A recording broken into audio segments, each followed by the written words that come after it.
ఉండడానికి ఏమైనా health tips చెప్పగలుగుతారా మేడం?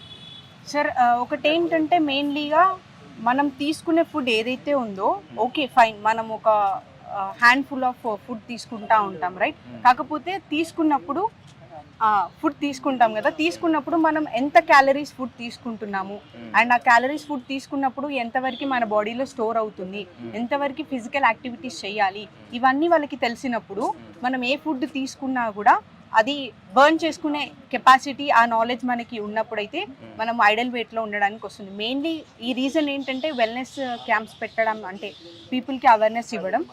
ఎందుకంటే వాళ్ళు డిఫరెంట్ ఫుడ్ ఐటమ్స్ తీసుకొని and exercise, physical activity, hydration, ఇట్లాంటి వెల్నెస్కి సంబంధించిన టిప్స్ అవన్నీ ఏవైతే ఉంటాయో నార్మల్గా స్లీపింగ్ కానీ, డ్రింకింగ్ కానీ, ఫిజికల్ యాక్టివిటీస్ ఇవి మిస్ అయిపోతున్నారు. కాబట్టి దానివల్ల వాళ్ళ బిజీ ప్రొఫెషన్ బేస్గా వాళ్ళు కాన్సన్ట్రేషన్ ఫోకస్ చేయడం వల్ల ఇలాంటి ఫుడ్ పైన, వాళ్ళ హెల్త్ పైన వాళ్ళు కాన్సెప్ట్ అనేది మర్చిపోతూ ఉన్నారు కదా. సో అట్లా ఓకే, వాళ్ళు ఫర్దర్గా ఈజీ టిప్స్ ఏంటంటే వాళ్ళు తీసుకునే ఫుడ్ ఏదైతే ఉంటుందో దాన్ని, ఇప్పుడు కార్బోహైడ్రేట్స్ ఫుడ్ ఎక్కువ తీసుకుంటూ ఉంటారు కదా, సో ఆ కార్బోహైడ్రేట్స్ ఫుడ్స్ తీసుకున్నా కూడా దానికి తగ్గట్టు ఫిజికల్ యాక్టివిటీస్ చేసుకుంటే కనుక మనము ఆ క్యాలరీస్ ఏవైతే ఎక్సెస్ తీసుకుంటామో బర్న్ చేసుకోవడానికి మనకి హెల్ప్ అవుతుంది.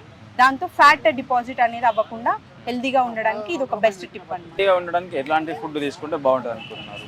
సార్ ఎట్లాంటిదంటే మనం తీసుకునే ఫుడ్లో ఏదైతే ఉందో మనకి క్యాలరీస్ మేనేజ్మెంట్ అనేది ఖచ్చితంగా అవసరం. దాంతోపాటు హైడ్రేషన్ కూడా ఖచ్చితంగా అవసరం, రెస్ట్ కూడా ఖచ్చితంగా అవసరం, ఫిజికల్ యాక్టివిటీస్ కూడా ఖచ్చితంగా అవసరం. ఇది according to World Health Organization మనకి ఏం చెప్తుందంటే అన్నీ ఒక మోతాదులో, ఒక క్వాంటిటీ బేస్లో, క్వాలిటీ బేస్లో, రేషియో బేస్లో తీసుకోవాలి. తీసుకుని దానికి డైలీ మనకున్న ఫుడ్ ఏదైతే ఉందో అది మనం ఖర్చు చేసుకుంటేనే మన లోపల ఉన్న ఏ ఫ్యాట్ కూడా ఏది కూడా డిపాజిట్ కాకుండా ఉండడానికి ఛాన్స్ ఉంటుంది.